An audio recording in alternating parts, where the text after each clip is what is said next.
Oh, cool. Yeah, so you can hold the music power. Thank you so much. Thank you.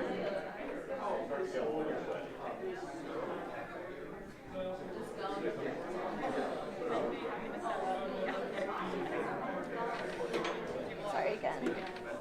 Do you all have a good rest of your night? Yeah, it was a 5-minute drive home and immediately to sleep. Yeah, Like, didn't even wash the face, immediately to sleep. What time did you guys get out of there? I left at 2 moments. I love everything about that. Thank you. This is Kathy. This is Jake.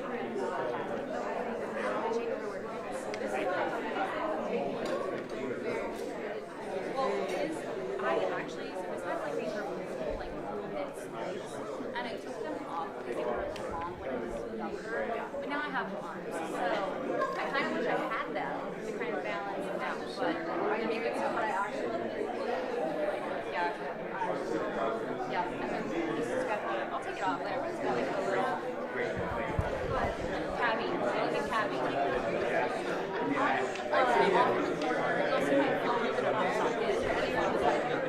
I think Jason, there's really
Good morning, everyone. If everyone can grab their coffee and get a seat. I know we're starting a little late, but you know, everyone's post-military or military spouse. We don't have to follow all those rules anymore.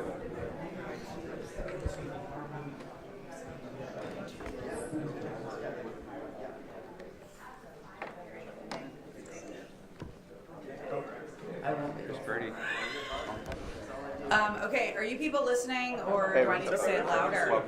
Jim, Whaley. Oh, I like that. You're a mammy? I like that. Yeah, no, I didn't use my teacher voice yet, but it's coming. I don't have a teacher voice. Okay. All right, thanks everybody for being here, and thanks everyone who came to the event last night. We had a set of really inspirational speakers. I hope everyone went home and YouTubed Tom Tran with their kids in the room. I hear it's a little different. So today we're going to get into the weeds a bit, and we've got a series of talks around ways to elucidate our kind of theory of change, which is when you mobilize veterans and military family members where America needs them most, We get increased confidence. We get veterans and military family members who continue to find purpose. And we increase the confidence of our fellow citizens in these foundational institutions of our country. Good transition. Yeah, that was great. That was really smooth. Okay, so today's content is really fun, but it also has some purpose behind it, which, as Ben said, is increasing confidence in various institutions. But there's the other layer here, which is, of course, there are so many challenges affecting the country and also affecting specifically the veteran and military family community.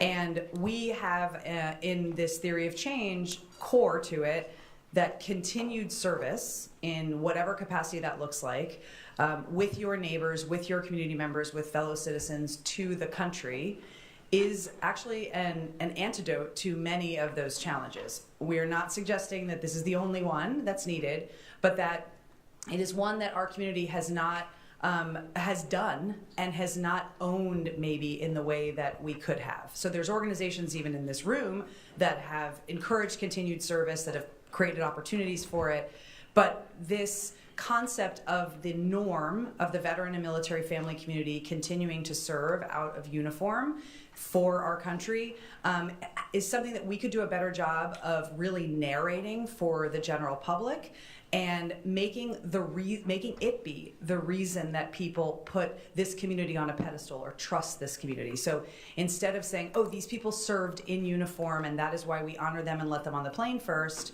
we want to change that narrative to this community not only served in uniform or supported someone in uniform, but continues to do things for the country, for their community, for the rest of their lives. And that is what we should model and emulate. So that was the intention of, as I said last year many times, grabbing Flag Day before it gets grabbed, excuse me, for any other narrative, but really to claim this lesser known patriotic holiday as a day where our community models continued service and encourages our fellow citizens to follow us. And so serving the country being the way you showcase your patriotism along with flying the flag. But I think we want to start with the historical context and being here on the hallowed ground of Mount Vernon. We are very lucky to have historian and Lieutenant General Mike Leshek to come and talk to us a little bit about specifically this time, this era, the history of Flag Day in the U.S. Army. Of course, they're incredibly intertwined, being this June 14th upcoming day. But please, Lieutenant General, could you give us some historical context to start our day? Be happy to.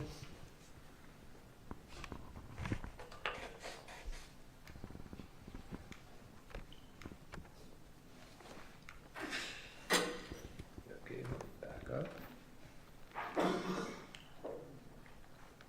Okay, great.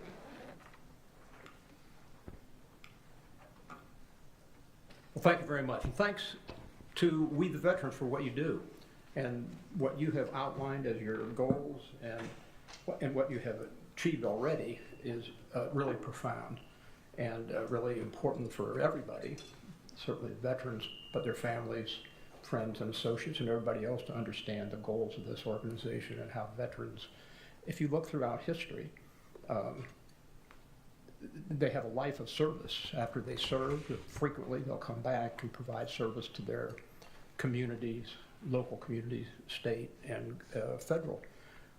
So it's great to emphasize that, inform everybody about it, and most importantly, I think the educational aspects of that. Well, we are on Mount Vernon, and it's a great day to be at Mount Vernon. It's always a great day to be at Mount Vernon, but this day especially, since it is on the eve of the founding of the United States Army, 250 years ago. So we're exactly the right place at the right time.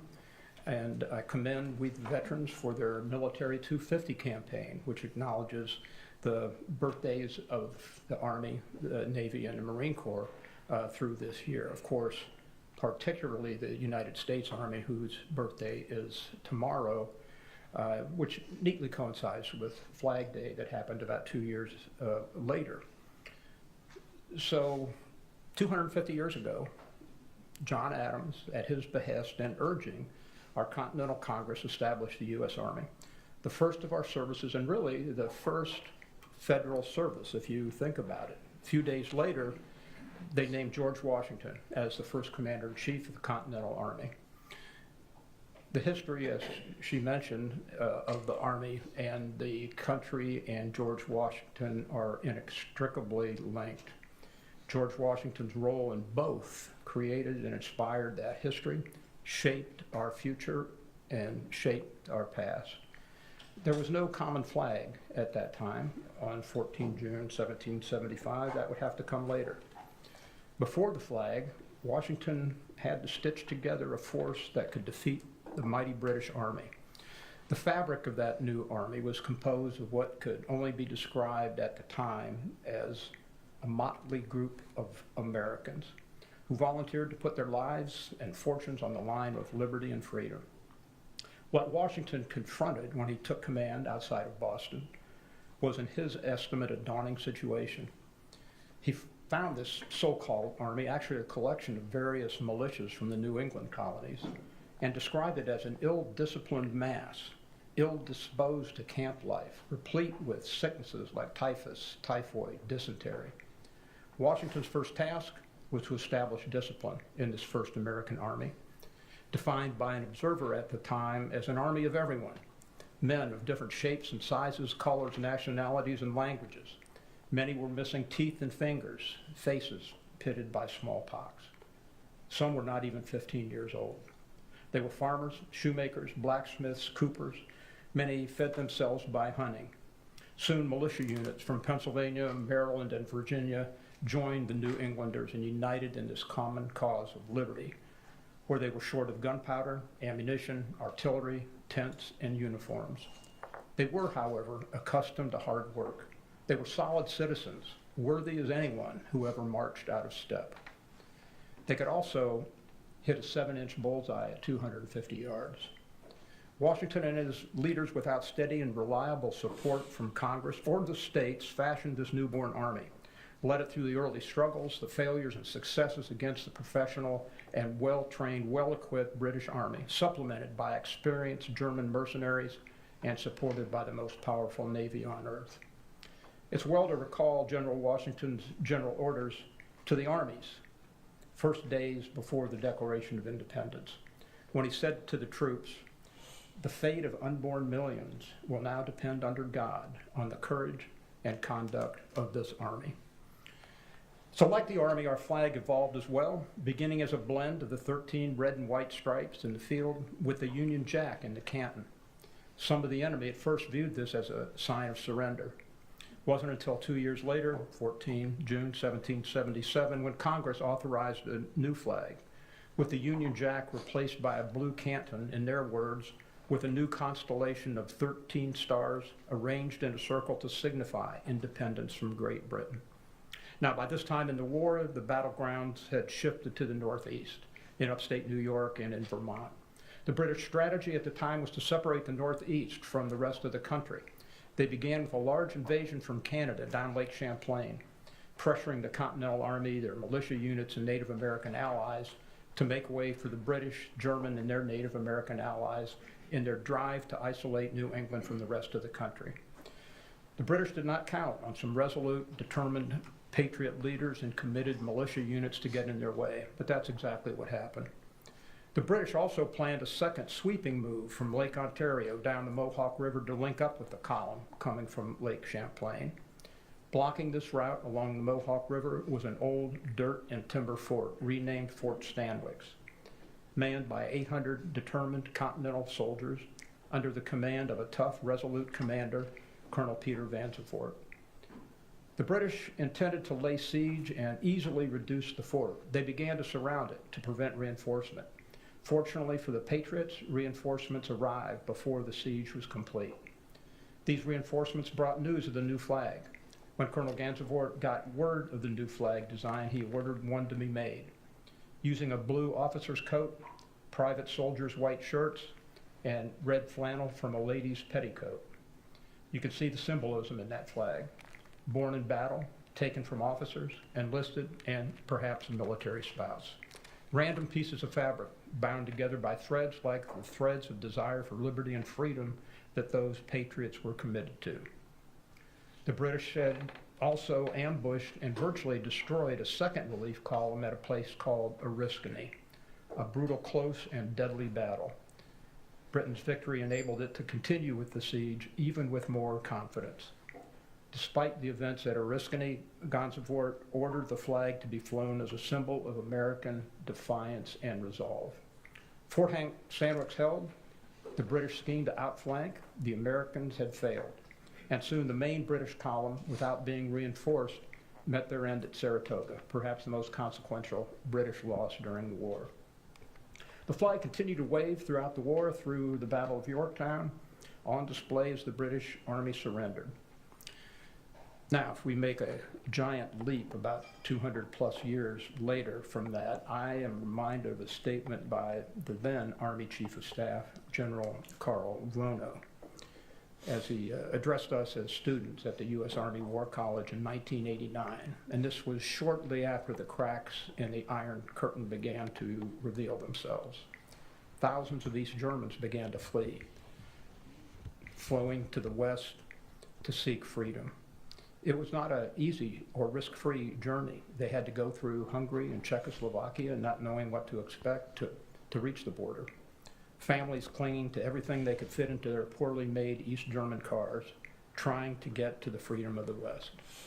General Rono had met some of them as they crossed the border at a checkpoint manned by U.S. troops.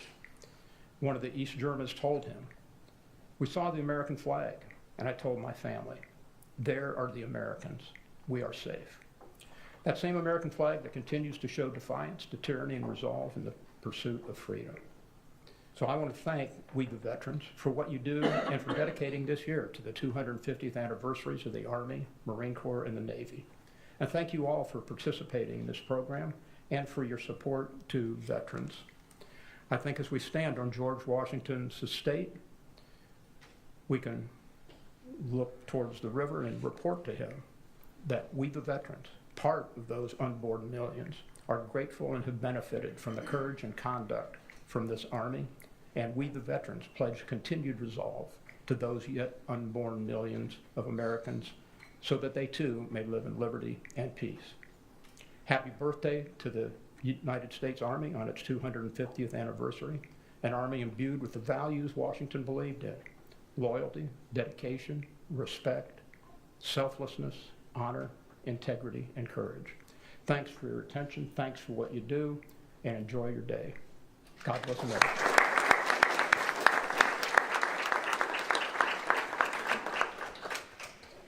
We want to thank you with our military 251, and then we appreciate you so much for something. Okay, Chris Marvin, if you want to come on up. Chris is the principal of Marvin Strategies, which is a strategic communications firm specializing in veteran-driven advocacy through socially minded narrative building. Chris is a former U.S. Army officer and Black Hawk helicopter pilot who was wounded in combat in Afghanistan. He is a leader in the veteran empowerment movement as the founding director of Got Your Six. We've known Chris for quite a while. Chris was an instrumental, very early advisor in our sort of thinking about how we were going to approach this work.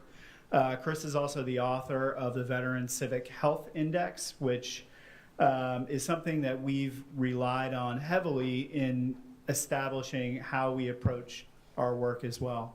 But I don't know if there's Chris. Come on up here.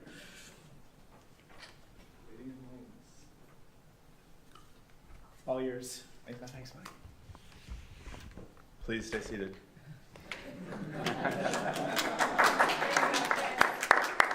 We good? Oh yeah. Okay.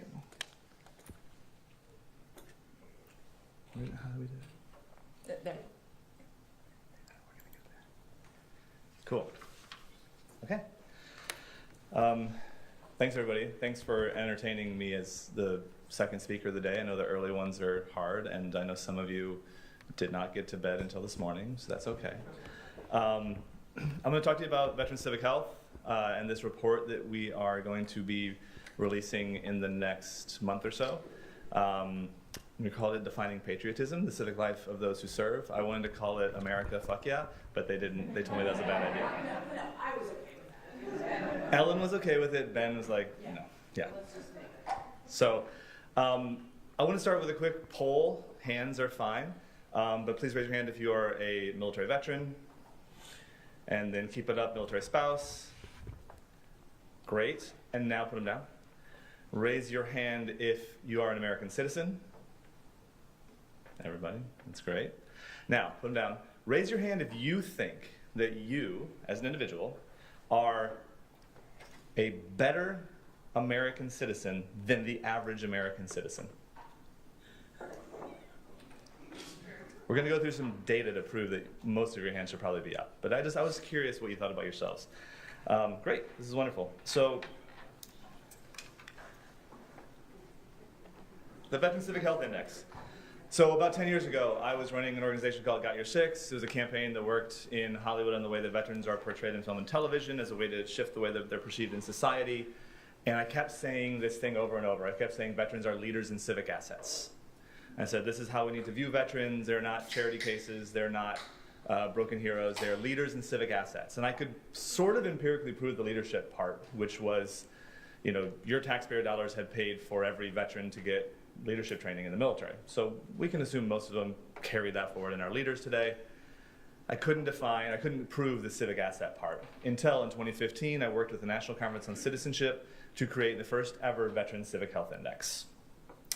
This is an index that takes census data to look at voting and volunteering and community engagement to understand how good of a citizen folks are. They're usually done geographically.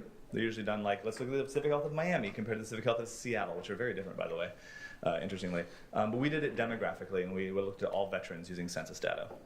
In 2021, with IAVA and the mission continues, thanks, Mary Beth, we did this again. I was a consultant by this time and was hired to write the second full review. So actually there was 3 civic health indices put out, 2015, 16, 17, sort of 1 review, 3 reports.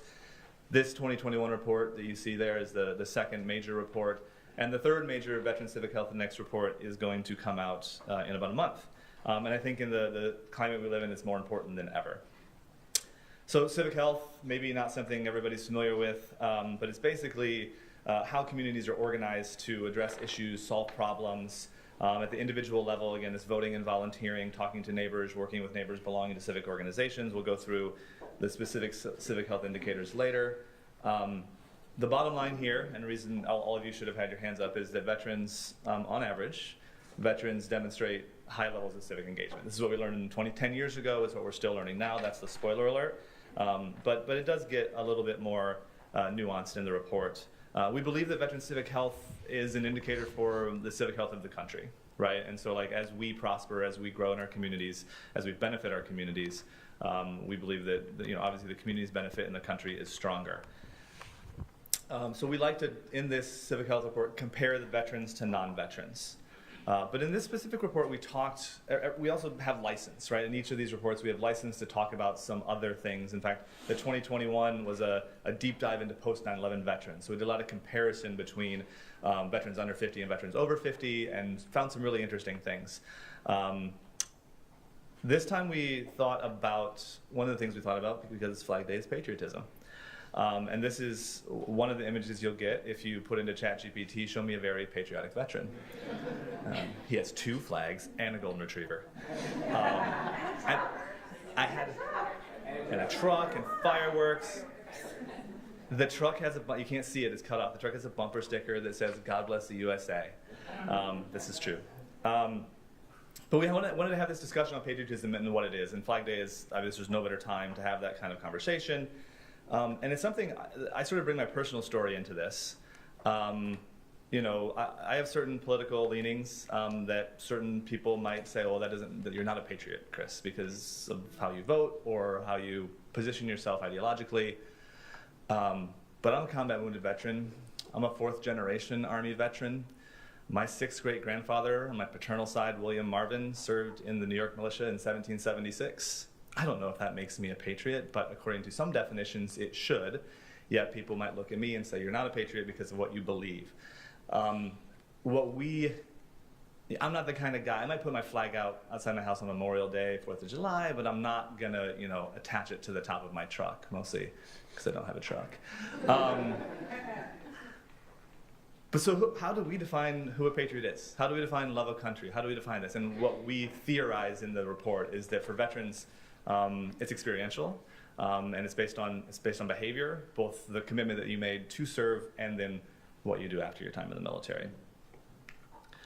So let's talk about Veteran Civic Health Indicators. So this is, I mentioned earlier, the National Conference on Citizenship. That's an organization that's been around for many, many, many decades. They're congressionally chartered.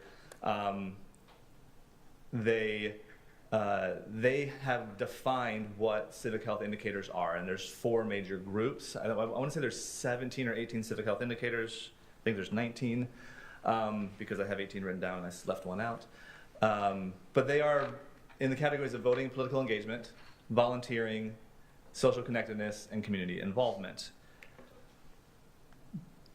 When we measure these, each of them is a chance to see if veterans fare better than non-veterans. In voting, this is 2024, we do. More registered, we vote more often. Also more likely to donate to political causes, more likely to contact public officials, and more likely to have voted in the last local election, like a school board or mayoral election. Should be no surprise, you guys all know the Vet the Vote program that We the Veterans runs, and veterans are more likely to be active voters, which is important. When we get to volunteering, this is one we hit hard with IAVA and the Mission Continues in the last one because of the volunteering that is inherent in those organizations. This is actually one of the places, the only place, where we saw veterans dip below civilians this time. Last time, veterans were more likely to be frequent volunteers than non-veterans. This time, we are not. We explore in the report a little bit as to why. It's speculative. But we also talk about the fact that even though veterans are slightly less likely to be frequent volunteers, they volunteer more hours, 35% more hours in a year they do. That's 220,000 full-time workers in a year. That's how much veteran volunteering is going on.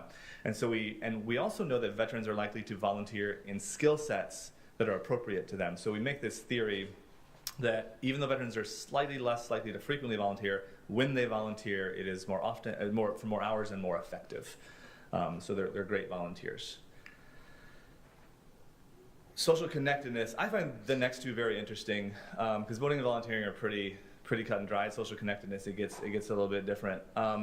This is, do you spend time with your friends and family? Do you talk about political issues with them, social issues, local issues? Same thing with your neighbors. Do you spend time with them? Do you talk to them? Do you talk to them about issues? Do you do favors for your neighbors? And do you take collective action with your neighbors? These are all the categories.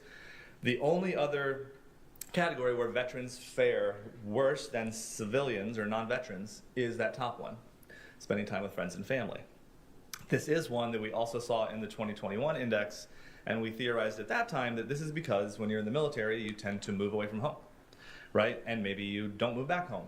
And so does that geographic diaspora or disconnection make it just that much less likely than non-veteran to talk to your friends and family? We don't know.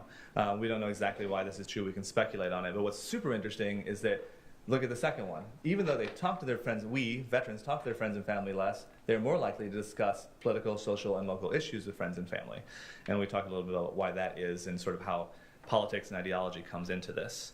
And then finally, community involvement. This is the fourth category. We went across the board in this one. Veterans are more likely to give to charity. They're more likely to attend the public meetings, belong to groups, and listen to the news. So they're staying connected with their communities. This one is, I think, really important for me. I feel like this is where veterans are showing up, right? Like volunteer hours is one thing. How much time do you have in your life? Do you work full time? Do you have kids? Do you have time to volunteer? Voting, you do it once every maybe 2 years. But this is the one that it's like, are you showing up on a regular basis for your community and sort of the ways that your community is organized? And I find that really interesting. Before we do this, I do want to talk about some of the ways that things have changed from 2021 to 2025. And here is the alarm bell, and that's why we'll talk about threats in a second. The alarm bell is that in almost every civic indicator, veterans went down. They are less likely to do the things that they did in all 18 or 19 civic indicators than they were in 2021. We jump into why. We talk about potentially it's the pandemic, potentially it's political polarization, et cetera, not really certain, again, very speculative. We have these discussions, and we put it in the report to open up discussions, and hopefully for folks like you to have discussions on this to say, why is this happening? Now, civilians and non-veterans went down in all those categories too. But in some categories, veterans dropped precipitously. In others, they didn't, and they look better than civilians. So we don't have the time to talk about all of that today, but it's very, very interesting when you get into the changes from 21 to now. What that then leads us straight to is what are the threats, right? So the threats, as listed here, are misperceptions, right? That broken hero stereotype. If communities aren't empowering veterans to come home and take these civic roles, then they're probably not going to. So part of the purpose of this report is to tell communities, non-veterans, like, hey, you should be asking veterans to be leaders in your hometown. Mental health is always an issue. The idea that all veterans have PTSD. There's a report we cite that more than half of Americans think that all veterans have PTSD. That's statistically infeasible, but it's only about 15% of veterans ever have PTSD. 10% have it currently. It's still twice the rate of civilians, so there's a stigma that is associated with that. That stigma also applies to finding mental health, and so that's part of that. But it can cause social disconnection and not to be connected to your community. I love to tell this story. I hate this story, but I love the story about female veterans, women veterans who walk in with a group of male veterans into a American Legion or VFW and say, hey, I'd like to join. And they say, great, here's the ladies auxiliary application. And they say, sorry, I'm not a combat veteran and just happen to be a woman. So gender inequities is always going to hurt when you're trying to feel connected. Racial inequities, we point out the fact that while Black Americans are actually overrepresented in the military, they're underrepresented in leadership roles, and that can translate to civic action as well. Political polarization and the patriotism paradox, these two are probably my favorites to talk about. I think we know that IVA did a great survey that told us that 55% of post 9/11 veterans identify as independent. So whenever people tell you all veterans are conservative or even all veterans are progressive, I'm not sure who says that, but they're wrong. They're mostly independent. I think that independent mindset in a political polarized environment is really important. And so we dive into that and use it to combat the idea that veterans are more likely to join some of these radical movements. And that's actually not true either. And then the patriotism paradox is probably my personal favorite. Look, I made some jokes about flags and and this idea that how you demonstrate your patriotism. We've talked a lot, Ellen and Ben, about the iconography, the words that we use. The word patriot, for example, which kind of trying to take that word back a little bit for the rest of us, not for the. I didn't do that. They're updating their policy. I'll keep talking. But the paradox is that just as I've learned this, I'll tell a quick story. I was at a Moms Demand Action conference and I was tabling and I was handing out American flags because I'm the guy who was like the veteran dude in the room. And people weren't taking the American flag pins as much as I thought they would. The year before, they were stealing them off my table. And one woman said, oh, I can't wear that. This is last summer, so before the election. She goes, I can't wear that. I said, why? She said, because I don't want people to think I'm MAGA. And I said, we only have one flag, right? Like, if you're not standing behind this, what are you standing behind? And she wasn't MAGA, and she didn't want people to think she was MAGA. That's fine, but there's only one flag, and MAGA doesn't own that flag. Republicans don't own that flag. Liberals don't own that flag. And so this paradox is that as quickly as one side of the aisle is co-opting patriotic language, the other side is abandoning it. And that is just as dangerous. Hence the paradox. One more slide. And so the coup de grace here for our report, the special thing that we looked into was military families. And talking with Ben and Ellen, this is what they really wanted to do. There's not a lot of data out there. As we hear from our friends at NMFA and Blue Star Families, it just sometimes does not exist. But we do know that this is a population that is estimated as high as 106 million adult Americans. That's 6 times the veteran population, 40% of all adult Americans. And if we believe that they are as civically engaged and civically healthy as veterans, and we're not engaging them, we are missing out on a huge opportunity to grow, the strength of our nation. And so the question here at the bottom is, it's such a large cohort. How do we measure it? How do we message? How do we motivate them to do it? But we dive in a lot to what this would look like if we could find this out and implore folks to figure out how we can measure this, because military family or military connected does not show up on the census in the way that veteran does. And so we're never going to have the empirical data from the census. We need to find it in other ways. I might have 1 minute for questions. 1 minute. We'll wait for you till you see the next slide. Then you're going to be like 2 or 3. Nope. 1 minute. That's patriotism right there. This is no bullshit. This is ChatGPT, one attempt. Give me the most patriotic veteran. He loves America more than anyone else. What does he look like? That is what I got. I do not know what's in his heart-shaped box there. Yeah, but that's a Nirvana reference. That was for Jermaine. Any questions on this? Yeah. So what does military connected community mean? So what is that number? Is that families, extended families, dependents of veterans? Is it, what does that mean? The way that we defined it for the report and the 106 million was, you are the, so it was first looking at the military spouse community, but only counting adult children of active Guard and Reserve service members, right? So when we talk about civic health, we're only talking about adults, right? So we said, you know, the minor kids aren't counted here, so that's about 1 million people. And then we said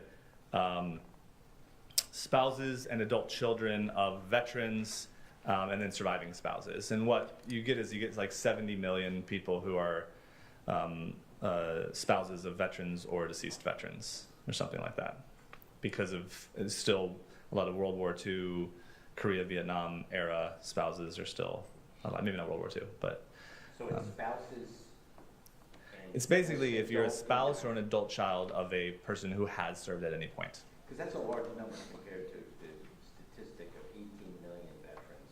Yep. So I'm just trying to understand that bridge, but I think I got it. Yeah, it's the kids that mostly get us there. Because if you're the kid of all the kids of World War II veterans are mostly still alive, right? So that's a huge chunk of it right there. Thank you. I have it broken down. Happy to share that. We might put it in the appendix. One other question?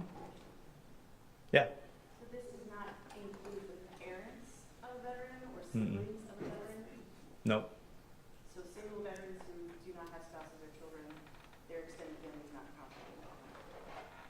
Yeah, not in what we're talking about military connection. So we dive deeply into what military connection might mean for civic health. And it's a question of like how much of it is a contagion, in that like, are you, if you happen to be the child of a World War II veteran but didn't serve yourself, are you still more likely to be civically engaged, to vote and volunteer and talk to your neighbors because it was passed down behaviorally from your veteran parent? That's kind of the approach we were doing. So the sort of the pass up and pass over we weren't as interested in, plus it's already a large community, but there's no reason to think that those people shouldn't, you know, be held to a high standard. What we're trying to say is like, can we define at least a portion of that group that we can at some point measure? If you start getting into, do you identify as military connected, what you're going to end up getting is, I identify as military connected because my great uncle served, but someone else says, I don't identify as military connected because, you know, both of my parents served, but I was born after that and I don't identify anymore. So it gets really muddy, but we tried to make the cleanest definition that we could. I don't know, Alan, if you have any more to say about that, because we've talked about this over and over. Yeah, well, I think the point is there's like the definition for the purpose of this data, which is defined, and I think that's a perfectly fine definition. We though like to think of the definition of military connected communities. I'm going to ask that question. I'm looking back, being greedy. I think that we as a community should be as expansive as possible in how we think of military connected people when we are looking at programs and the effect that our community can have. And I mean, the example that we always use is you know, with poll workers, I want to claim every, you know, Vietnam vet spouse, even if she was not married to her husband when he served in Vietnam, because they are like literally half of America's poll workers. And so for my purposes, counting them all as the veteran military family community means that I can basically say like every freaking poll worker in America is one of us, right? Because they're all the old ladies, let's be honest. But they may not self-identify, because if they were not married to their husband when he served, they may not think. So anyway, I'm I'm just nuancing that because I think it's interesting for us to, I think it's relevant to be as extensive as possible in most cases, but for this data, caveating that I think is Right. important. The definition I prefer is, and sort of in a survey question, is have you ever lived in a household with someone who has ever served in the military? That would be the best definition for me. Then you can consider yourself military connected. And it could go beyond that too, right? That's more than a minute though. What's up? It was actually one question, not 1 minute. No? Okay. I'm glad both of the questions were about military families because that is the place where the data is required. So hopefully that can come out of this group. And hopefully you will enjoy the Civic Health Index when it is published on Independence Day. We hope. Okay, we'll see. Thanks, guys.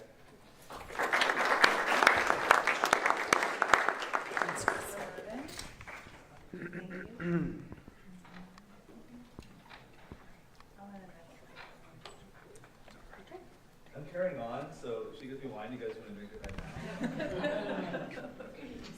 now? Okay, so apologies for the late QR code for the agenda, but if you all want to click out, we've got the bios and the times.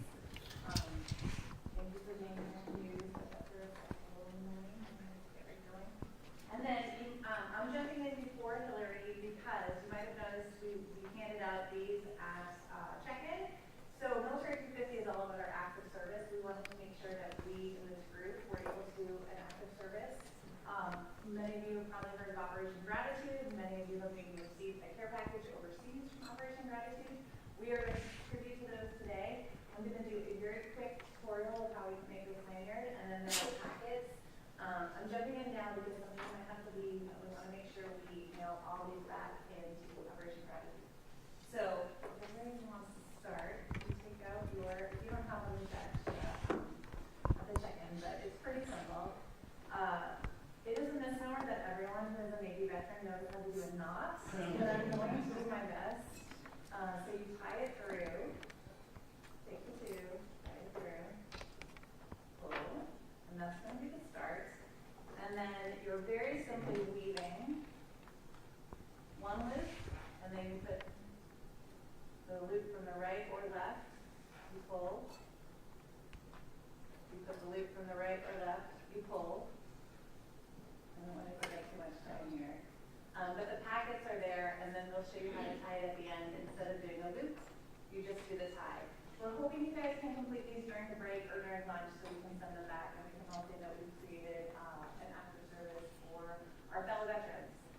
Their mission is to show everyone serving that Americans care. So this group, of course, we just started for that, so thanks for participating in this. This is the easy part. The part that's about to come is a little harder. I'm going to hand it back over to Ellen and Hillary, and we'll get the civics piece started. Okay, friends.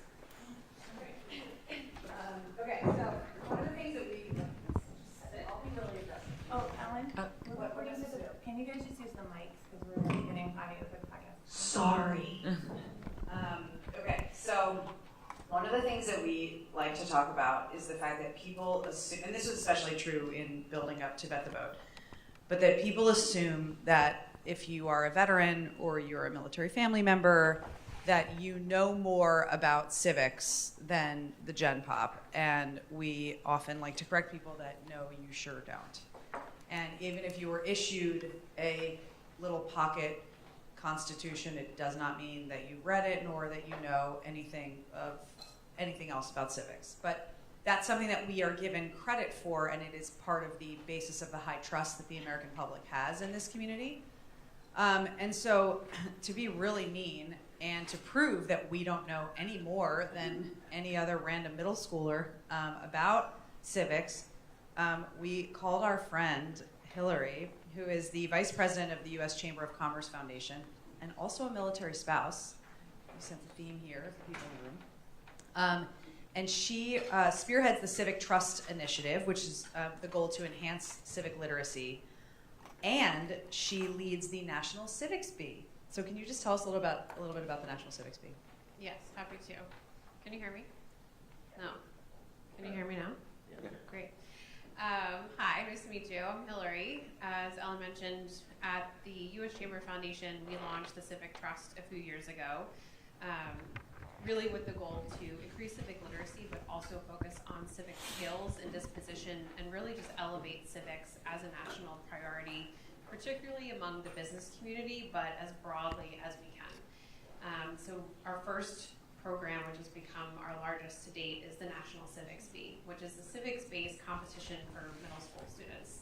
So you've probably all heard of the spelling bee or geography bees, similar in concept, but of course focused on civics.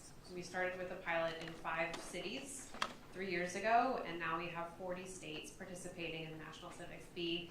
The goal is to have all 50 on board next year, and to culminate in a nationally televised broadcast of the national championship. So we're actually taking the ideas of if you're familiar with the Are You Smarter Than Fifth Grader game show that used to be on TV, matched up with a little bit of a Shark Tank, because there's a pitch component and Q&A, really creating an engaging, exciting competition to drive local demand for greater civics education, for greater civics in schools, in a way that is fun and exciting, and is getting people out into their communities. They're getting more engaged. They're learning a lot more. And so we are on a mission to continue to expand that across the country. And that starts here. So we have a civics bee for you all to take, and I can't wait to see how badly everyone does. Not to be so mean, but okay. Wait, how am I supposed to do this? Am I supposed to do it up here? Okay. Oh, so the slides. Okay, so an interactive. Okay. So the point is, I'm gonna read. Should I read the instructions now? Well, are we? We can just skip. We skip it. Yeah. Skip Oh. it. Then I will get this set up. Sorry. Okay. Okay, so you're going to answer multiple choice questions about pivotal moments and ideas in American history. You're going to do this. Not like this is an optional, you may want to. Okay. Is it going to show up? In a moment, there will be a QR code that comes up on the screen. So just scan it from your phones, and the quiz will start. Ellen's going to MC the questions and answers. So you'll all participate in the first round, which are 10 multiple choice questions. At the end of the first round, we'll show the leaderboard, and then the top 2 scoring audience members will come up here and use some buzzers to compete against each other in a sort of like buzzer Jeopardy style round. Oh yes. Oh yes. Yes. We did this yesterday with the Chamber's Board of Directors. Ooh, how'd that go? It was great. I mean, they could brush up on their civics. They were not smarter than us. us. Yeah. Yes, they were not smarter than us. Yes. Yes. You guys do it. Also, I'm emceeing, so I don't have to do it, but I have done the test online, and I was not smarter than a middle schooler, I don't think. It's humbling. Well, part of the problem is middle schoolers are not great at civics. So 80% of 8th graders can't pass the civics quiz. So the goal of the National Civics Bee is to sort of introduce civics to 6th, 7th, and 8th graders, mostly for the first time, and really enhance their knowledge. So once we provide study materials and resources, then they can answer these questions. But beforehand. And you have never had those materials. Okay, is everyone ready? It's live. You can see me. Okay. Yeah. The link with the code Good, will good thing. continue up there. Good job putting your own in. Ben, get your phone out and get the QR code. I'm emceeing, so I don't have to. Okay, is everyone ready? General head nods. A couple seconds. There's people. While we have a moment, I'll also mention that in addition to the National Civics Bee, we have a whole Civics at Work portfolio of the Trust that Pamela Sharma from my team is leading up, and we have a Civics Academy for employers and employees. So they go through this self-guided learning modules and then have these Civics Bees at work as a fun employee engagement opportunity too. So we're trying to reach multiple generations because we know that the lack of civic knowledge is many generations. It is. Okay, so you're all going to have the same 10 questions. I'll read them and the answer options. Each correct answer receives a point. Incorrect answers or answers not submitted get 0 points. You obviously won't lose points for an incorrect answer. You just get 0. So you should definitely try to answer them. Once you've picked an answer, the answer is final. You can't go back and change it. Nice try. If there's a tie at the end, we can break the tie, and then we'll get the finals up here. Okay, are you guys ready? Ready. Question 1. Am I ready? Okay. All good. Which Supreme Court case ruled that individuals have a constitutional right to legal representation even if they cannot afford an attorney? A. Miranda versus Arizona in 1966. B. Gideon versus Wainwright in 1963. C. Plessy versus Ferguson in 1896. Or D. McCullough versus Maryland in 1819.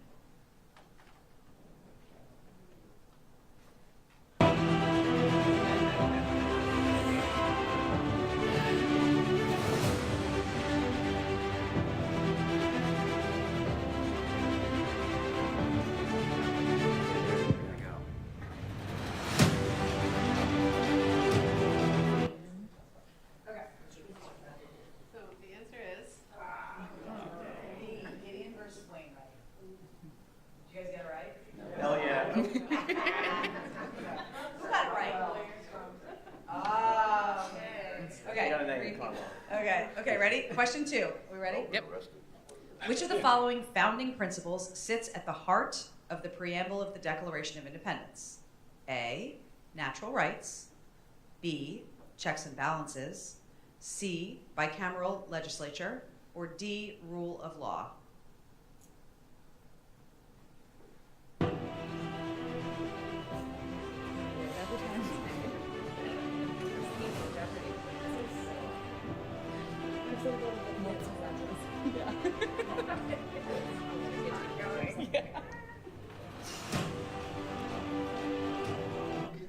And the answer is? Natural rights. Inalienable rights, maybe, is like another way to say it. Okay. Okay, question 3. The Federalists opposed adding a Bill of Rights to the Constitution. Which of the following was not a reason they opposed it? A. State constitutions already included bills of rights. B. The Constitution included sufficient safeguards of individual liberties. C. The United States government would only be run by virtuous citizens and therefore a Bill of Rights was not necessary. D. Listing out some rights could imply that any rights not listed did not exist.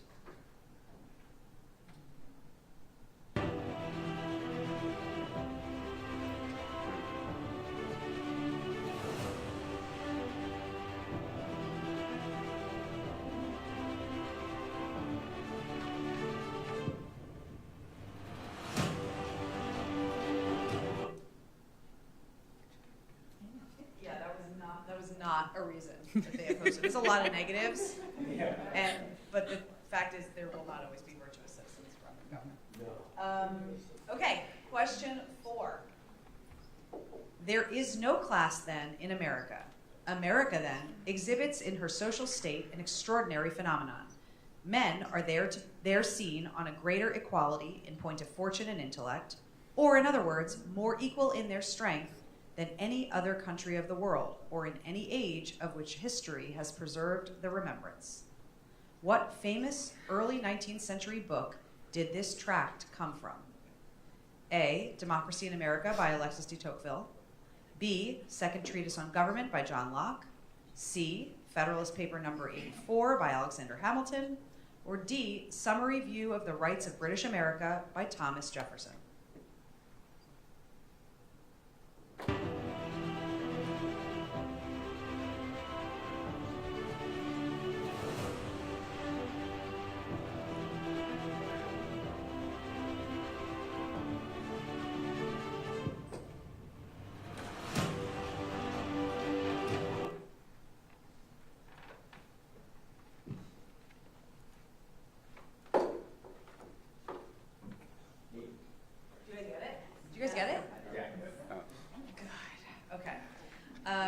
Question 5. Which of the following is most clearly outside of Congress' power as delegated by the Constitution?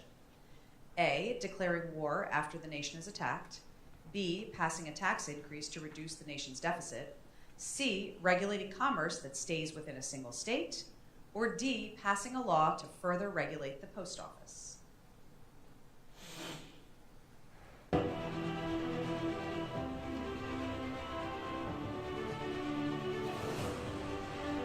Seeing a lot of confused faces.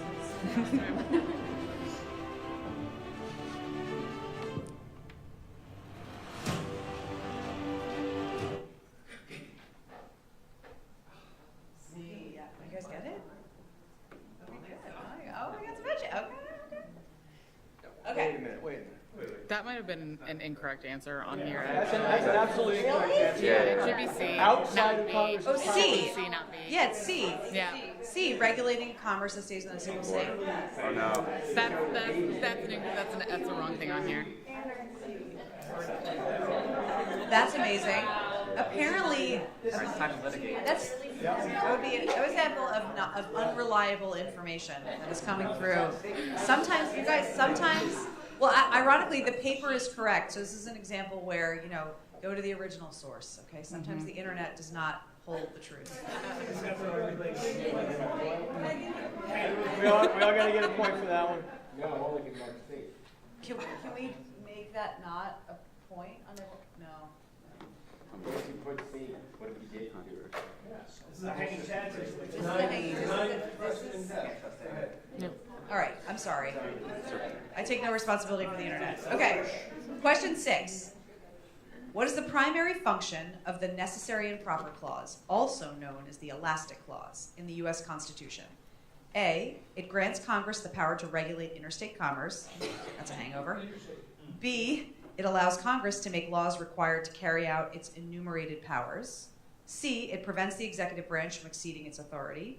D, it limits the powers of state governments in relation to federal laws.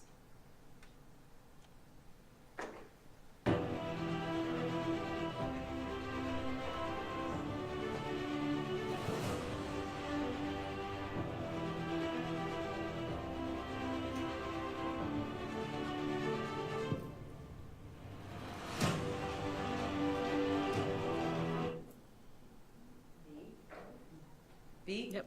Good. Okay. We're back. Okay. Question 7. In the Supreme Court case, Texas versus Johnson from 1989, the majority ruled that flag burning is protected symbolic speech. What was the key argument presented in the dissenting opinions? A, the dissent emphasized that protecting flag burning would lead to a slippery slope of disrespect towards all national symbols and undermine the rule of law.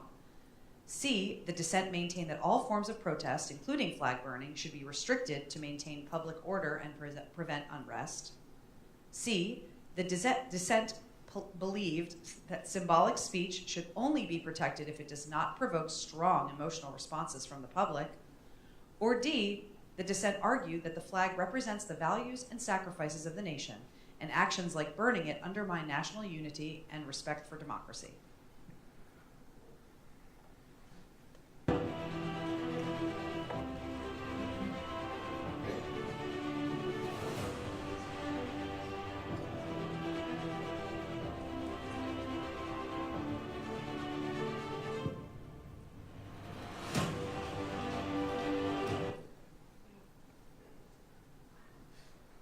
D. This is great, how stumped everyone was. Okay, question 8. How did the Constitution address the significant weakness of the Articles of Confederation? A, it allowed states to decide whether to enforce federal laws. B, it gave Congress the power to enforce laws through state militias. C, it established an executive to enforce federal laws. Or D, it required unanimous consent from states to implement federal laws.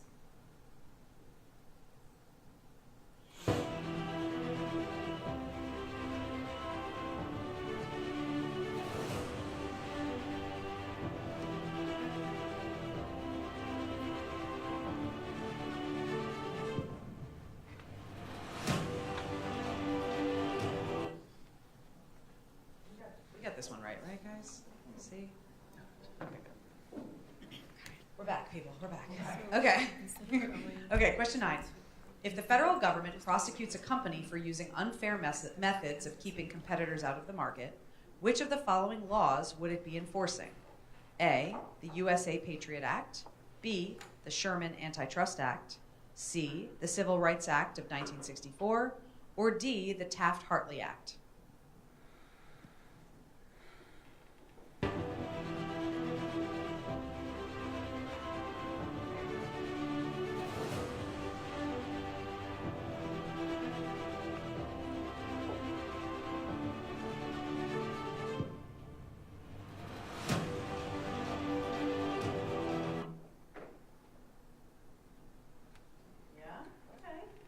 Shakes. Good job, team.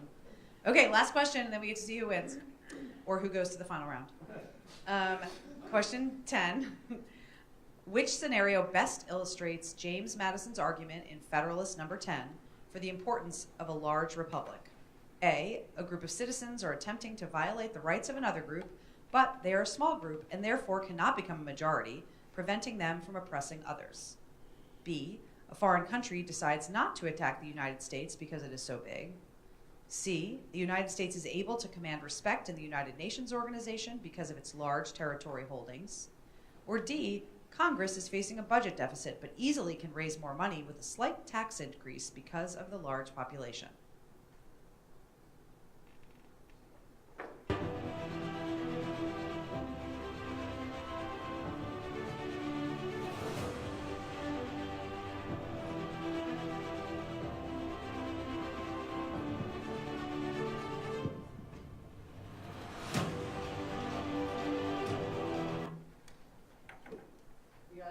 You got A, everybody? Oh, wow, we get some heavy, oh, good, I like it. Okay, so, how did everyone feel like they did a good job? Thank you, love that, yes. We're gonna fix it. Yeah, it was that one, it was definitely that one. Did we all qualify the fact that veteran and military family members don't know more about civics than the average Americans? We might have qualified that. Okay. So we're going to take a moment. We're going to look at that question with the error and make sure we are tabulating the leaderboard correctly, and then we'll show how we all did. And we'll invite the top two scorers to come up here. You want to go ahead and get it set up? Yeah. We've got buzzers. What's that? No, but they came pretty close. Yeah, I was out of town. Did it? Yeah. Where does he live again? Do you remember? Chesterfield, was it, maybe? Oh, no, I was reminded that we were live in Illinois? sometimes live on camera because I was You told did? to use Okay. more professional language. So anyone, He still got that's why his Julie company? came up. Yeah? So anyone who comes up is the Yeah. final two.